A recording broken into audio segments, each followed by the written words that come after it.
లూకా సువార్త 21వ అధ్యాయము 27-28 వచనములు. అప్పుడు మనిషి కుమారుడు ప్రభావముతోను మహామహిమతోను మేఘారుడై వచ్చుట చూతురు.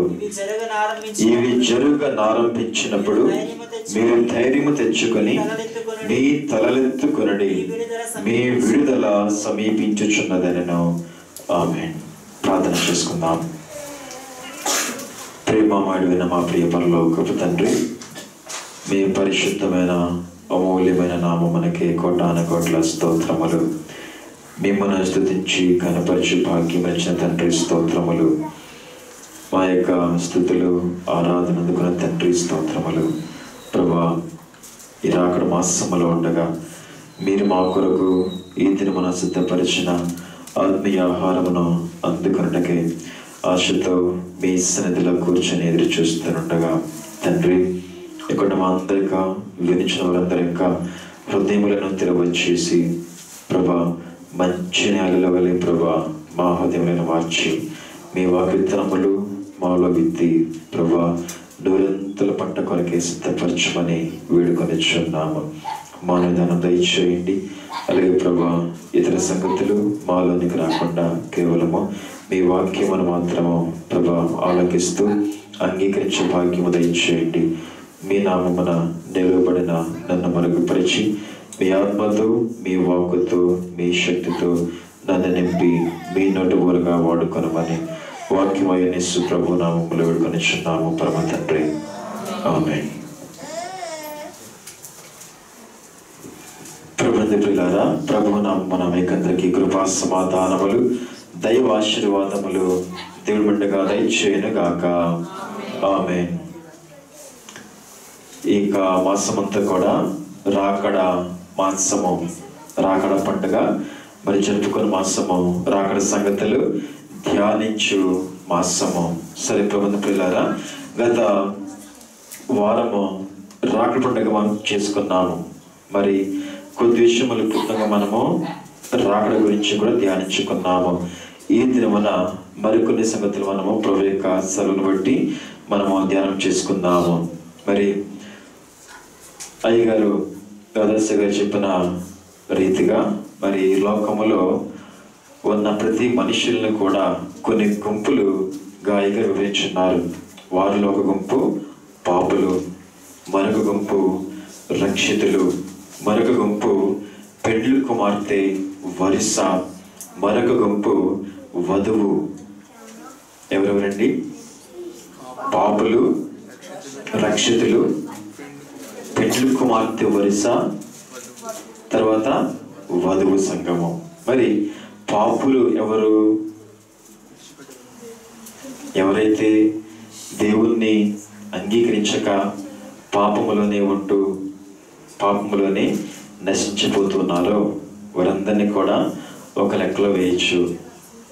అలాగే దేవుని అంగీకరించి కూడా తమ నడవడిక మార్చుకొనకుండా అదే రీతిగా పాపములోనే మరి మునిగి నశించిన వారిని కూడా ఈ లెక్కలోనే వేయచ్చు.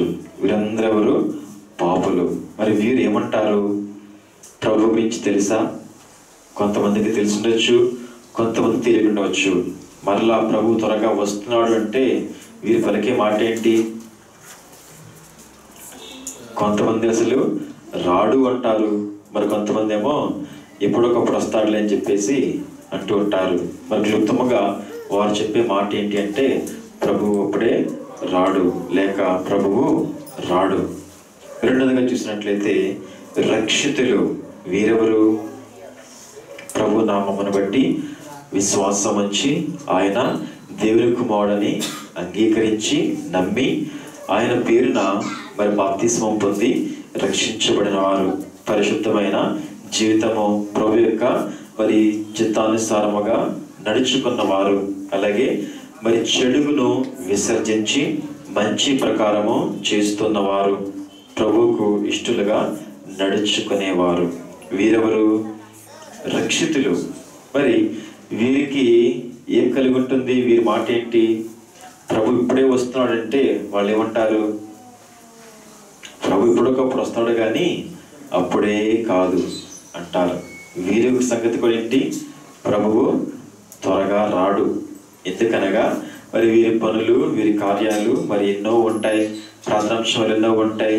ఎప్పుడు కూడా లోకము తట్టు చూస్తూ లోకములో తమకు కావలసిన వాటి కొరకు వారు ప్రార్థిస్తూ ఉంటారు. కాబట్టి ప్రభు గురించిన సంగతులు అంతగా రాకడ గురించి పట్టించుకోరు. మేము రక్షించబడ్డామా సరిపోతుంది, పరలోకములో మరి చేరితే సరిపోతుంది అనుకునేవారు వీరు. ఏ గుంపు ఇది? రక్షితుల గుంపు. మరి వీరి కోరిక ఏమిటంటే పరలోకానికి వెళితే సరిపోతుంది, నా ఆత్మ నశించకుండా పరలోకం నేను వెళితే చాలు అనుకుంటారు. కాబట్టి పరలోకములో ఏ మూలకెళ్ళినా కానీ సరిపోతుంది, ఎక్కడైనా దేవుడు ఉంటారు కదా అనుకునేవారు గుంపు ఇది. ఎలా ఉంటుందంటే సంవత్సరం అంతా చదవకలేదు, మరి చివరిలో చదివి సరిపోతుంది, లేకపోతే పాస్ అయితే సరిపోతుంది, ఎలాగైనా పై తరగతికి వెళ్ళొచ్చు కదా అనుకునేవారు వీరనమాట. వీరి గుంపు రక్షితుల గుంపు. మూడవదిగా చూసినట్లయితే పెండ్లి కుమార్తె వరిస. వరిస పెండ్లి కుమార్తె. ఎందుకు వచ్చింది వరిస అని చూసినట్లయితే వీరు ప్రభువు నేడే వస్తున్నారు, ఇప్పుడే వస్తున్నారు అని నిత్యమును కూడా ప్రభు యొక్క రాకడ కొరకు అపేక్షించి ఆసక్తితో ఎదురు చూస్తూ రాకడ కొరకు సిద్ధపడిన వారు వీరు. అయితే రాకడ మునిపే వీరు మరణించి పరలోకమునకు వెళ్ళిపోతారు. వీరు అందరినీ కూడా ఏ గుంపు? పెండ్లి కుమార్తె వరుస. ఇది వరుస మాత్రమే, అసలైన పెండ్లి కుమార్తె కాదు. అసలైన పెండ్లి కుమార్తె గుంపు ఎవరు? వధువు సంఘము. వీరెవరు అనగా ప్రభువు వస్తాడు అని నిరీక్షించి, ప్రభువు వస్తాడని ఆయన రాకడ కొరకు సిద్ధపడి, అదే రీతిగా తమ విశ్వాసమును తమ నమ్మకమును కాపాడుకుంటూ నిత్యమును కూడా రాకడా అని కలవరించేవారు వీరు. అంతేకాకుండా మరి ప్రభు వచ్చే వరకును కూడా మరి సజీవులుగా నిలిచి ఉంటారు వీరు. సజీవులుగా నిలిచి ఉంటారు. వీరందరూ కూడా ఏ గుంపు? వధువు. సజీవముగా పరలోకమునకు ఎత్తబడేవారు. ఈ రీతిగా అన్ని గుంపులు కూడా మనము చూస్తున్నాం. మరి వీటిలో మొదటి రెండు గుంపులు వారు ఏమంటున్నారు? అప్పుడే ప్రభువు రాడు అంటున్నారు. నమ్మరాదనుచు జ్ఞానము చెప్పుచున్నను, నమ్మరాదనుచు జ్ఞానము చెప్పుచున్నను. నమ్ముచుండము దేవుని వ్రాత వాక్యము సత్యమంచు నెమ్మదిని కపుడి కల్గు. వ్రాత వాక్యము సత్యమంచు నెమ్మదిని కపుడి కల్గు. నమ్మవద్దు, అప్పుడే రాడు అని ఎంతగా చెబుతూ ఉన్నా, ఎంతమంది చెబుతూ ఉన్నా, మనసు చెబుతూ ఉన్నా, జ్ఞానం చెబుతూ ఉన్నా, లేకపోతే ఏ దోతో వచ్చి చెప్పినా కానీ ఏం చేయకూడదు? మనము ఎంత మాత్రము కూడా నమ్మకూడదు. ఎప్పుడన్నా నమ్మి అప్పుడే రాడు అని ఎప్పుడైనా మన మనసులోకి వచ్చిందా ఏమవుతుంది? మన అంతస్తు తగ్గిపోతుంది. మరి రక్షితుల గుంపులైన వారు ఏమంటారు? ప్రభువా నన్ను రక్షించు, ప్రభువా నన్ను కాపాడు, ప్రభువా నన్ను క్షమించు. ఎందుకు క్షమించంటారు? పాపం చేశారు కాబట్టి ఎప్పటికప్పుడు ఆ పాపాలని జయించలేక మరలా పాపం చేస్తూ కొంతకాలం జాగ్రత్తగా ఉంటూ మరలా పడిపోయి మరలా తప్పు చేసి మరలా తెలుసుకొని ప్రభు దగ్గర అంగీకరించి అయ్యో ప్రభువా నన్ను క్షమించు అని కోరుకునేవారు వీరు. వీరు ఏ గుంపులో ఉంటారు?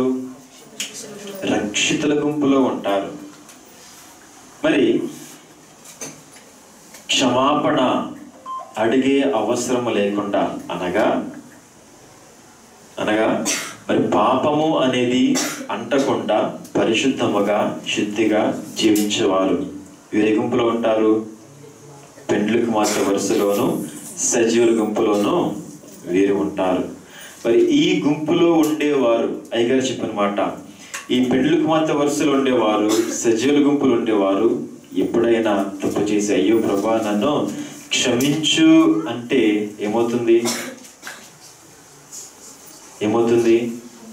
అంతస్తు పడిపోతుంది, అంతస్తు తగ్గిపోతుంది. మరి ఏం చేయాలి? నీతిమంతుడు 7 మారులు పడినా తిరిగి లేస్తారని ప్రభు చెప్పారు కదా. పడవేసింది ఎవరు పడవేశారు? అపవాది. కాబట్టి మరి సంగతి మీరు సైతాను పుస్తకంలో చూడొచ్చు, రాకపాత్రలో చూడొచ్చు. కాబట్టి ఏం చేయాలి? ఇది నీ పని, నాది కాదు. ఇది నీ తప్పు, నా తప్పు కాదు. ఇది నీ పాపము, నా పాపం కాదు. కాబట్టి నువ్వు ఇక్కడి నుంచి వెళ్ళిపో అని సాతాను ఎదిరించి ఇంకేం చేయాలి? దేవునికి ఆ సాతాను మీద ఫిర్యాదు చేయాలి. చిన్నపిల్లలు పడినప్పుడు ఏం చేస్తారు?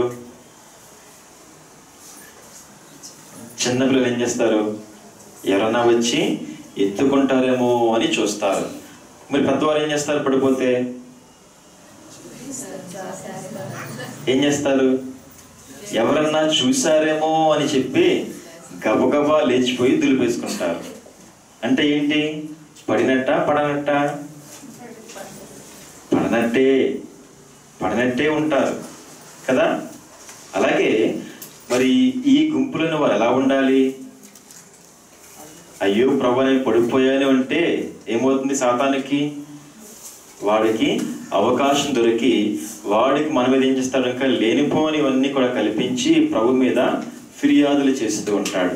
కాబట్టి అయ్యగారు చెప్పారు, అన్నాడు కూడా అయ్యో పడిపోయాను అని అన్నాడు కూడా అనవద్దు.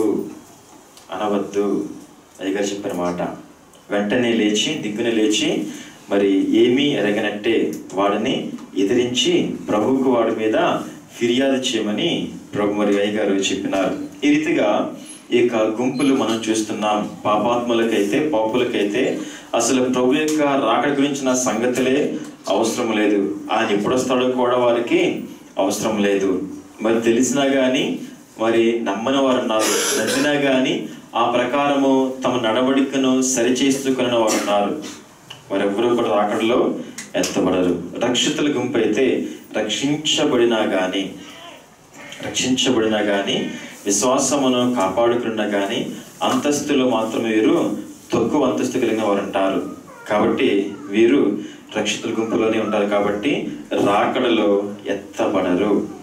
ప్రభు చెప్పిన మాట, విత్తువనుపనములు చెప్పినప్పుడు మంచి నేలను పడిన విత్తనములు ఎన్ని రకాలుగా ఫలిస్తుంది అన్నారు? 3 రకాలుగా. ఏమున్నవి? 30 అంతలు, 60 అంతలు, 100 అంతలు. ఒకే వాక్యము చెప్పింది ఒక ఆయనే, నేల కూడా మంచి నేలే, కానీ ఫలం ఎలా ఉంది? 3 రకాలుగా ఉంది. అలాగే మరి రక్షితుల గుంపు కూడా అతిథుకున్నారు. వీరు చివరి గుంపులు ఉన్నవారు, చివరి కింది అంతస్తులు ఉన్నవారు అనమాట. మరి వీరు కూడా ఏమంటారు? ప్రభువు అప్పుడే రారు, వస్తారు కానీ అప్పుడే రారు. ఎప్పుడైతే ఇప్పుడు కాదు, ఈరోజు కాదు, తర్వాత, ఇప్పుడు కాదు రాడు అనే మాట వచ్చిందా, వారు రాకడలో ఎంత మాత్రము కూడా ఎత్తబడరు. జాగ్రత్తగా గమనించండి. ప్రభువు అప్పుడే రాడు, లేకపోతే ప్రభువు ఈరోజు రాడు, లేకపోతే ప్రభు త్వరవాత వస్తాడు అనే వారు ఎంత మాత్రము కూడా రాకడలో ఎత్తబడలేరు. సరే, మరి ఈ యొక్క రాకడ ఎప్పుడు వస్తుంది?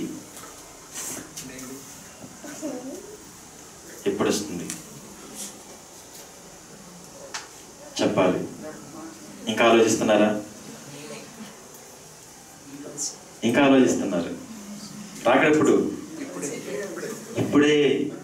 ఇప్పుడే అనేది మన జవాబు ఉండాలి. మన జవాబు మాత్రమే కాదు, మన హృదయంలో అది ముద్రింపబడి ఉండాలి. అలా కాదా మనము ఆగిపోతాం. జాగ్రత్తగా ఉండండి, జాగ్రత్తగా గమనించండి. నేడే ప్రభువు వచ్చుననుకొను వాడే ధన్యుడు. నేడే వచ్చుననుకొను వాడే ధన్యుడు. ప్రభువు కూడా మేఘ మెక్కి వెళ్ళకుండా నుండాడు. యేసు ప్రభువు వచ్చుచున్నా రిదిగో వినరండి. నేడే వస్తారని ఎవరు అనుకుంటారో వారు తప్పకుండా ప్రభువుతో పాటు మేఘములో ఎత్తబడతారు అని మన గారు ఇక్కడ తెలియపరుస్తున్నారు. మరి ప్రభు వచ్చే కాలము ఏది? ఇందాక మన వాక్యం చదువుకున్న మార్క్స్ వార్తలో 13వ అధ్యాయంలో 35 నుంచి చూడండి మళ్ళీ ఒకసారి.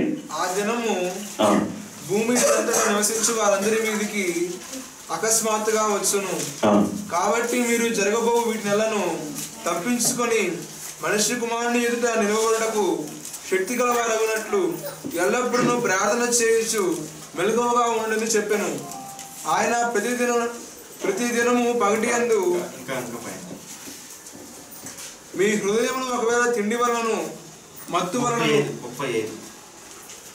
ఇంటి యజమానుడు వృద్ధునికి వచ్చును, అర్ధరాత్రి వచ్చును, కోడి కూయినప్పుడు వచ్చును, తెల్లవారు వచ్చినప్పుడు, ఎప్పుడు వచ్చునో మీకు తెలియదు. మరి ఇక్కడ 4 సమయములు ప్రభువు తెలియపరుస్తున్నారు.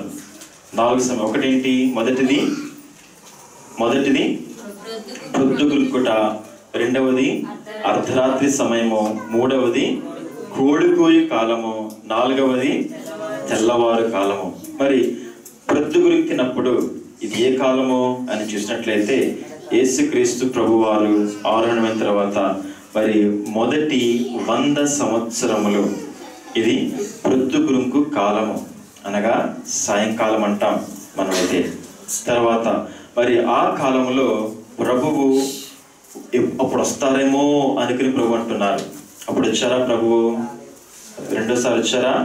రాలేదు. మరి ఆ కాలంలోనే ఆది సంఘము వారు ఏమనుకునేవారు? ప్రభువు నేడే వస్తారు అని చెప్పేసి వారు ఎంతో ఆతృతతో ఎదురు చూస్తుండేవారు.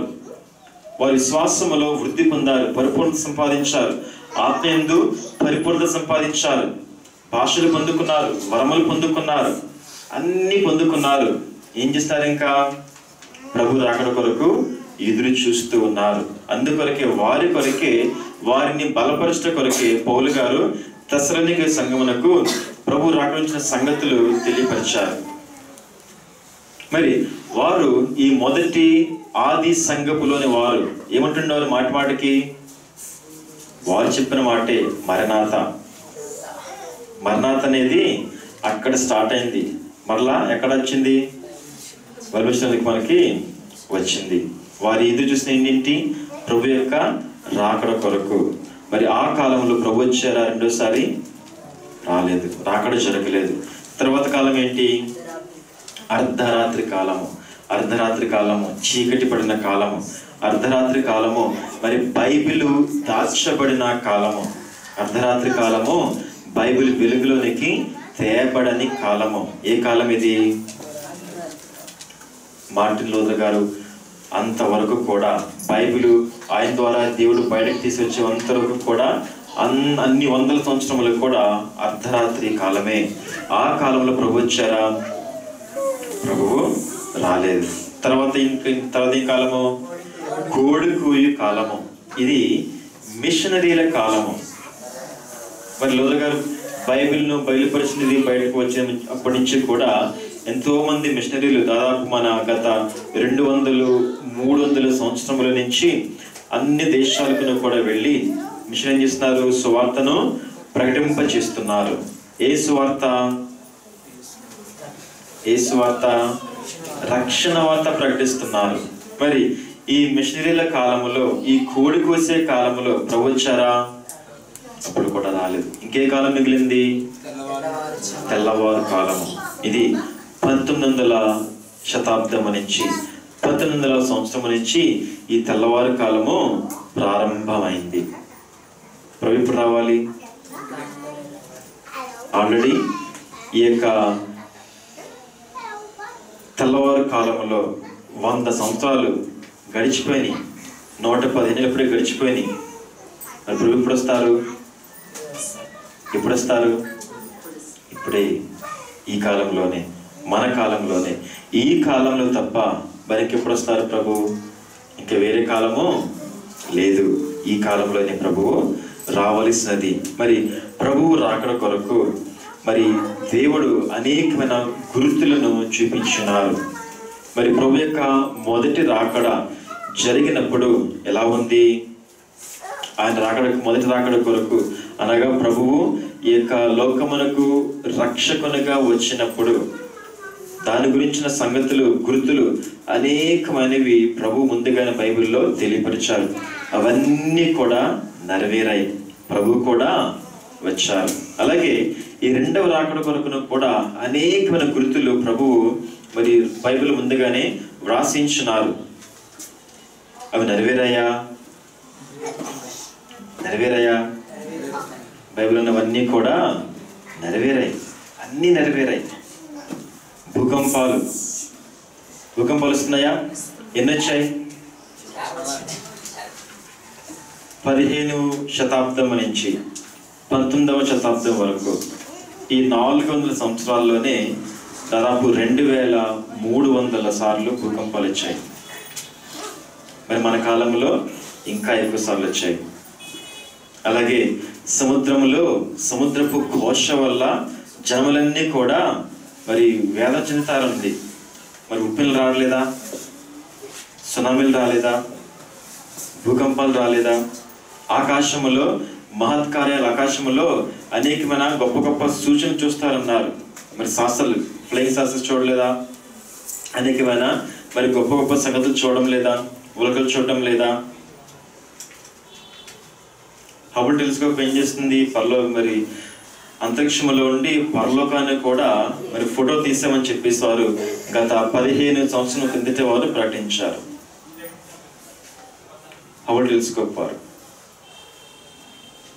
ఈ రీతిగా ప్రతి గుర్తు కూడా నెరవేరుతుంది.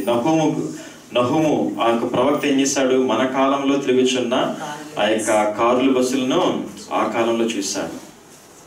మనుషులకు ఉద్యోగములు దొరకకపోవుట, యూదులు తిరిగి పాలస్తీనాకు వెళ్ళిపోవట, అది జరిగి దాదాపు 67 ఏళ్ళు అయిపోయింది కదండి. ఈ రీతిగా అన్ని గుర్తులకు కూడా జరిగినాయి. మరి ఏంటి ఆలస్యం? ఇంకా ఏం ఆలస్యము?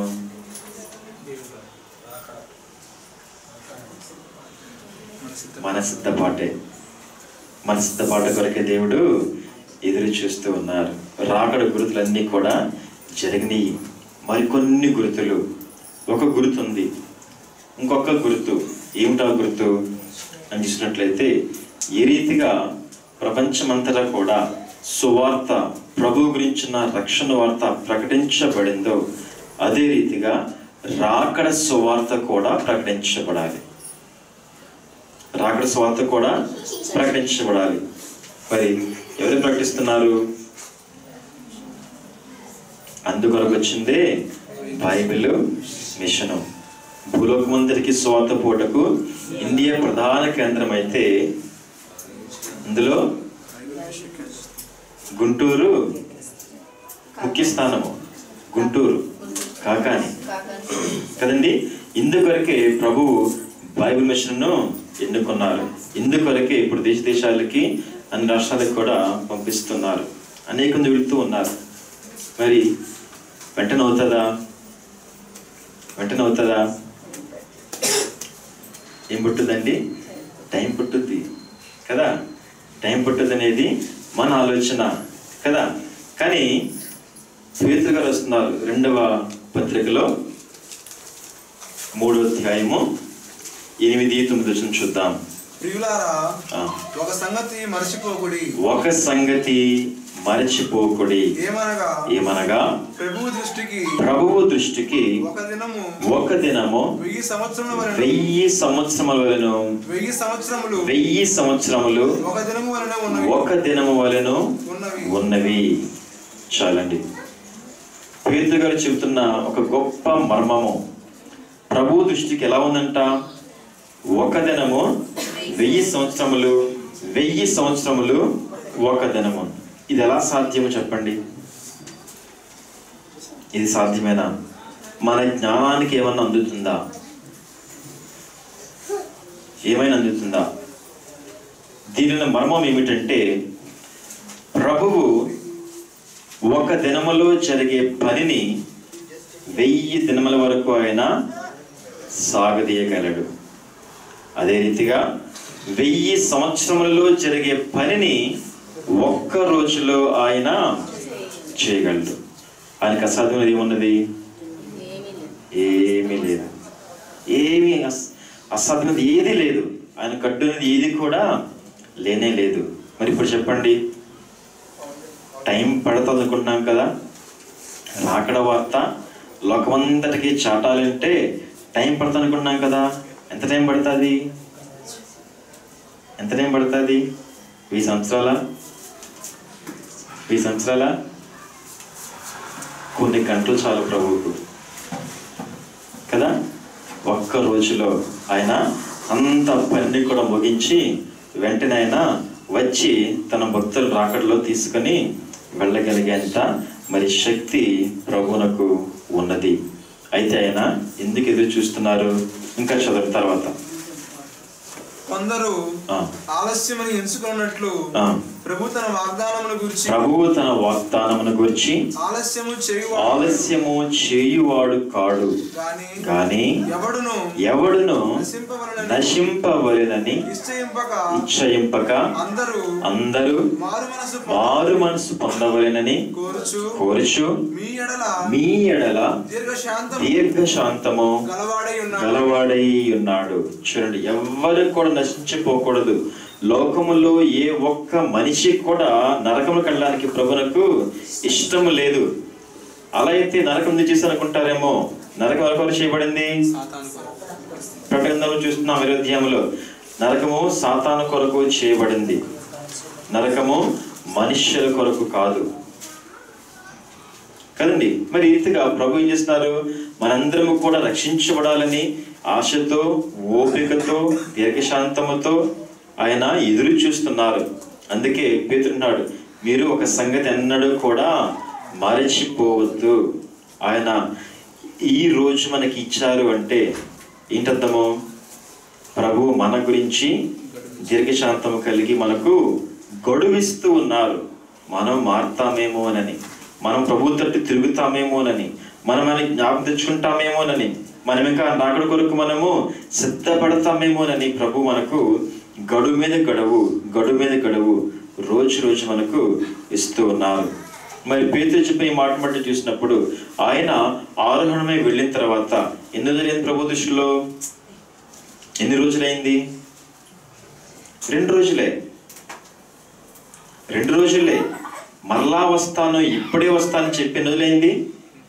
2 రోజులే అయింది. చూసారా? మరి ప్రభు మన కొరకు ఆయన ఎదురు చూస్తూ ఉన్నారు. కేవలము మన కొరకే ఎదురు చూస్తున్నారు. మరి ఈ యొక్క రాకడలో ఎత్తబడాలంటే ముందుగా రాకడ సమయంలో ఏం జరుగుతున్నది మనము తెలుసుకోవాలి. రాకడ సేపు జరుగుతుంది, రాకడ సేపు జరుగుతుంది. గుర్తులన్నీ అయిపోయినాయి. జనం మీద జనము,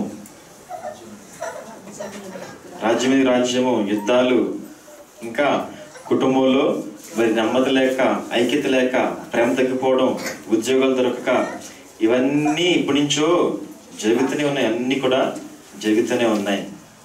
మరి రాకడ ఎంతసేపు ఉంటుంది? రెప్పపాటు ఎంతసేపు ఉంటుంది? సెకండ్లో 11వ భాగం. అనగా కన్ను మూసి తెరిచేలోపు ఏమవుతారు? మన మధ్యన ఉన్న రాకడ కొరకు సిద్ధపడిన వారు ఏమవుతారు? వెళ్ళిపోతారు. కన్ను మూసి తెరిచేలోపు మరి ప్రపంచంలో కొన్ని లక్షల మంది, కొన్ని కోట్ల మంది మాయమైపోతారు. ఇంట్లో వాళ్ళు మాయమైపోతారు, గుళ్ళో వాళ్ళు మాయమైపోతారు. విడిచిపెట్టబడడానికి ఏమవుతుంది? ఎగ్జాంపుల్ చూడండి, గుంపుగా కలిసి వెళ్ళారు, ట్రైన్ ఎక్కుతామని స్టేషన్కి వెళ్ళారు. ట్రైన్ ఎక్కువసేపు ఉండలేదు, రద్దీగా ఉండడం వల్ల మరి అందరికి వేసారు, కానీ లాస్ట్లో మీరు ఒక్కరే ఉండిపోయారు అనుకోండి, ఎలా ఉంటుంది? ఎలా ఎంత బాధగా ఉంటుంది? బాధ ఉంటుందా లేదా? మరి రాకాడలో అందరూ వెళ్ళిపోయిన తర్వాత మనం ఒక్కరు వెళ్ళిపోతే అది ఎలా ఉంటుంది? అది ఇంకా భయంకరం కదా. సరే, తర్వాత మనము రోజు కూడా ప్రార్థన చేసుకుంటామని తెలుసు, గుడికి వెళ్తామని తెలుసు, మన దేవుని బిడ్డలమని తెలుసు. ఎవరికి? మన ఇరుగు పొరుగు వారికి తెలుసు. ఇంకెవరికి? ఒకళ్ళ కుటుంబంలో ఎవరైనా నమ్మకపోతే దేవుణ్ణి వారికి కూడా తెలుసు. మరి చిన్నప్పటి నుంచి చూస్తారు కదా మనల్ని, ప్రతిరోజు చూస్తూ ఉంటారు. వాళ్ళు ఏమంటారు?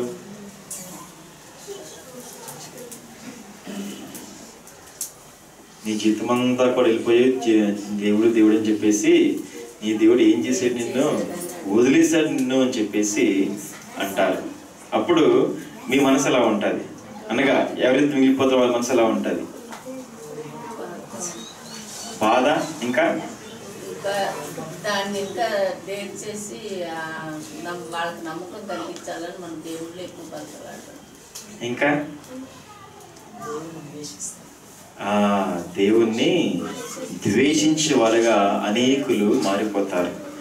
ఆ కష్ట సమయంలో, ఆ శ్రమ కాలంలో దేవుని పట్టుకొని ఆశ్రయించి అయ్యో ప్రభా అని బ్రతిమాలే వారు కొద్దిమందే ఉంటారు, కానీ ఎక్కువగా ద్వేషించే వారు ఎక్కువైపోతారు. ఎంత భయంకరమో చూడండి. ఎలా ఉన్నా వారికి శ్రమలు అనేవి ఇంకా ఎక్కువ కలుగుతూ ఉంటాయి. కాబట్టి ఎంతో భయంకరమైన, అందుకే పేతురు అంటాడు చూడండి, పేతురు ఏమంటున్నాడు? 2వ పేతురు 3వ అధ్యాయము 9-10 చూడండి. కొందరు ఆలస్యమని ఎంచుకున్నట్లు 10 వచనం. అయితే ప్రభువు దినము దొంగ వచ్చినట్లు వచ్చును. ఆ దినమున ఆకాశములు మహాధ్వనితో గతించిపోవును. పంచభూతములు నిక్కుటమైన వేండ్రముతో లయమైపోవును. భూమియు దాని మీదనున్న కృత్యములను కాలిపోవును. ఈ రీతిగా మరి పేతురుకు ప్రత్యక్షపరచబడిన రాకడ దినము ఈ రీతిగా ఉంటున్నది కదండి. కాబట్టి మనం ఏం చేయాలి? నిత్యమును కూడా ఆయన రాకడ కొరకు మనము ఎదురు చూసే వారముగా ఉండాలి. రాకడ రెప్పపాటులో మనం ఏం చేయగలము? రెప్పపాటులో ఒక మైలు వెళ్ళగలమా? రెప్పపాటులో ఒక అడుగు వేయగలమా? పోనీ రెప్పపాటులో మనం ఏది కూడా చేయలేము. మన వేలు కూడా కదట్లేము రెప్పపాటులో. మరి రెప్పపాటులో దేవుడు ఏం చేస్తాడు? దేవుడు? మొదటి దశలోనికి రాసిన పత్రిక 4వ అధ్యాయము 16 చూడండి.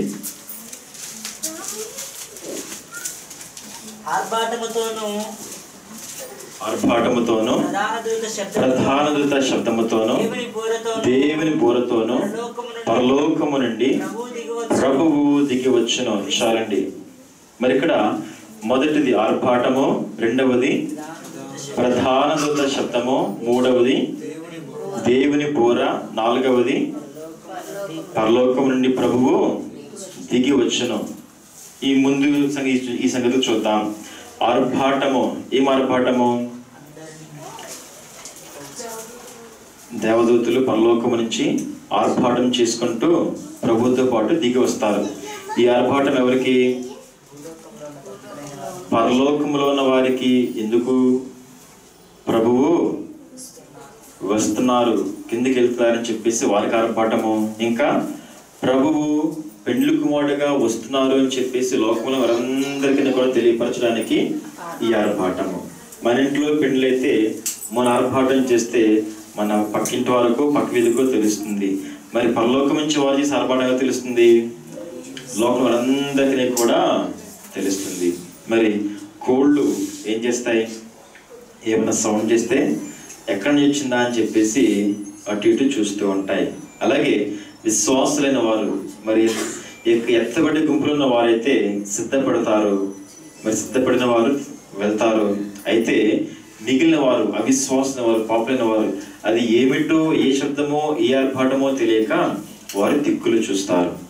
తర్వాత రెండవది ప్రధాన దూత శబ్దము. ప్రధాన దూత శబ్దం ఎవరికి? ప్రధాన దూత శబ్దము సజీవుల గుంపులో ఉన్న వారికి, సజీవుల గుంపులో ఉన్న వారికి. మరి ఈ యొక్క సజీవుల గుంపులో ఉన్న వారు ఈ శబ్దము విని వారు ఏం చేస్తారు? మేఘం పైకి వెళ్తారు. మూడవది దేవుని బోర. ఇదెవరికి? మృతులైన వారికి. మృతులైన కనుక రాకడ కొరకు సిద్ధపడిన వారు, పరలోకమునకు ఆ ముందే చనిపోయి వెళ్ళిపోయిన వారు ఏం చేస్తారు? వారి ఆత్మలు మరలా వచ్చి సమాధుల్లోనికి వచ్చి వారి శరీరం స్థానంలో మహిమ శరీరం ధరించుకు ఏం చేస్తారు? వారు మేఘం పైకి వెళ్తారు. ఈ మూడు. తర్వాత నాలుగవది పరలోకము నుంచి ప్రభువు దిగి వచ్చును. ఎక్కడికి?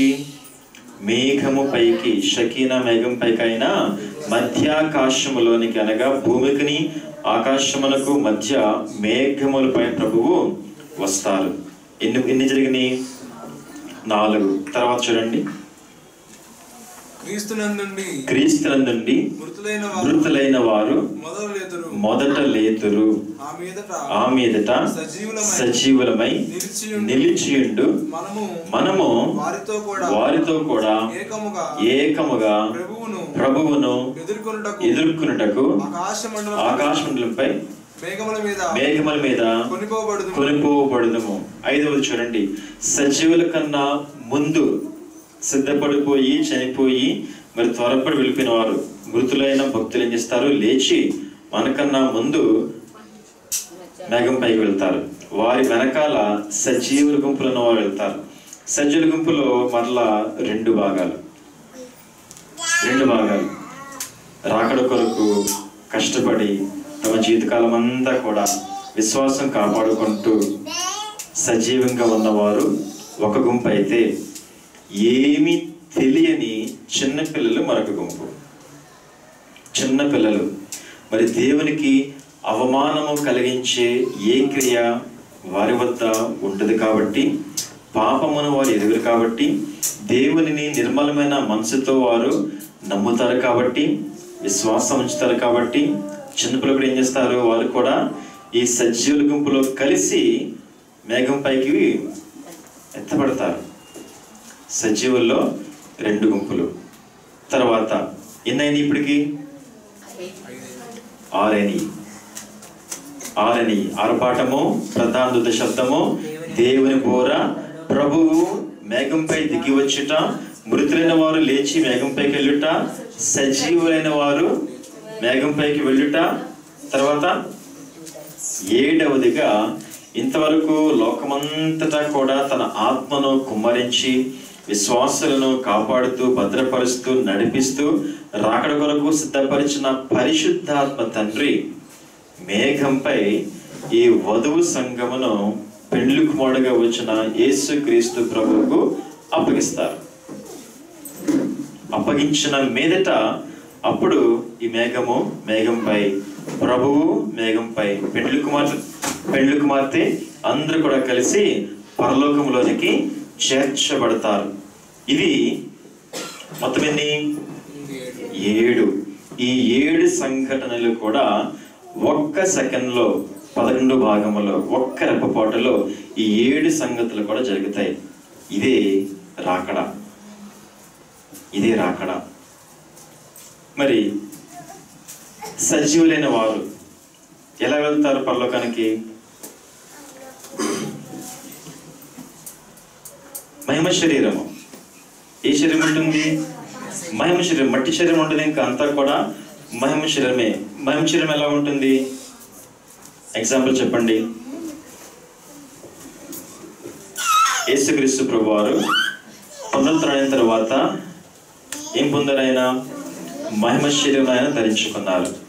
కాబట్టి శిష్యులైన వారు ఈ యొక్క తలుపులు మూసుకుని, యూదులకు భయపడి తలుపులు మూసుకున్నప్పుడు ప్రభు ఏం చేస్తారు? తలుపులు మూసి ఉన్నా కానీ వారి లోపలికి ఆయన వచ్చారు, గదిలోనికి ఆయన వెళ్ళారు. వెళ్ళి వారికి అకస్మాత్తుగా ప్రత్యక్షమయ్యారు, వారితో మాట్లాడారు. అలాగే ఎంఐ శిష్యులకు కూడా ఏం చేశారు ప్రభు? మారు రూపముతో, ఆయన ప్రభువే కానీ మారు రూపంతో వారితో పాటు నడుచుకుంటూ వెళ్ళిన తర్వాత రొట్టె విరిచినప్పుడు ఎప్పుడైతే వారు గుర్తుపట్టారో వెంటనే ఆయన మాయమైపోయారు.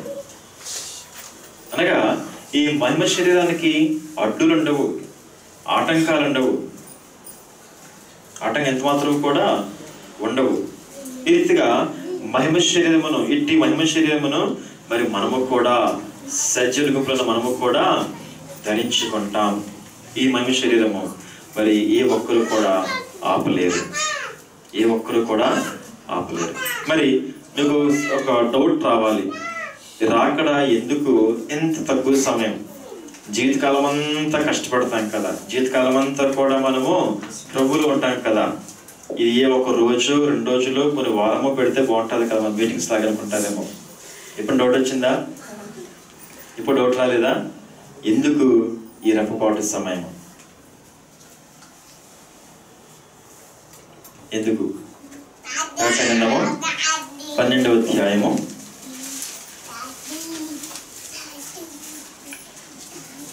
1 చదవండి. అప్పుడు పరలోకమందు గొప్ప సూచన కనబడెను. అదేదనగా సూర్యుని ధరించుకుని నా యొక్క స్త్రీ, ఆమె పాదముల క్రింద చంద్రుడును, శిరస్సు మీద 12 నక్షత్రముల కిరీటమును ఉండెను. ఆమె గర్భిణి అయి ప్రసవవేదన పడుచు ఆ నొప్పులకు కేకలు వేయుచుండెను. అంతటా పరలోకమందు ఇంకొక సూచన కనబడెను. ఇదిగో ఎర్రని మహాఘటసత్వము, దానికి 7 తలలను 10 కొమ్ములను ఉండెను. దాని తలల మీద 7 కిరీటములుండెను. దాని తోక ఆకాశ నక్షత్రములలో 3వ భాగం నీడ్చి వాటిని భూమి మీద పడవేసెను. కననయున్న ఆ స్త్రీ కనగానే ఆమె శిశువును మృంగివేయవలెనని ఆ ఘటసత్వము స్త్రీ ఎదుట నిలుచుండెను. చాలండి. మరి ఈ యొక్క గర్భము ధరించిన స్త్రీ ఎవరు? గర్భము ధరించిన స్త్రీ ఎవరు? గత 2 వారముల క్రిందట మనము ఈ వాక్యం ధ్యానించుకున్నాం. ఎవరు? సార్వత్రిక క్రైస్తవ సంఘము. మరి కనబడిన ఆ యొక్క శిశువు ఎవరు? మగ శిశువు ఎవరు? వధువు సంఘము. ఈ మగ శిశువును కనిన తరువాత ఈ గడ్సర్పం ఏం చేయాలనుకుంటుంది? మృంగివేయాలని అనుకుంటుంది. ఆ మృంగివేయకుండా రెప్పపాటులో పరలోకానికి ఆరోహణమై తీసుకొని వెళ్ళిపోతున్నారు ప్రభు. చూసారా? అందుకే రెప్పపాటు సమయం. దానికి మృంగివేయాలని ఎంతో ఆశతో ఎదురు చూస్తుంటుంది, కానీ దానికి సమయం ఇవ్వకుండా, దానికి మరి చిక్కకుండా ఏం చేస్తున్నారు ప్రభు? రెప్పపాటు సమయంలో పరలోకమునకు తీసుకొని వెళ్ళిపోతున్నారు. మరి ఇదే రెప్పపాటు సమయంలో మరో సంఘటన కూడా జరుగుతుంది. ఎవరైనా చెప్పగలరా? సాతాను వాయుమండలం నుంచి భూలోకానికి పడిపోతాడు.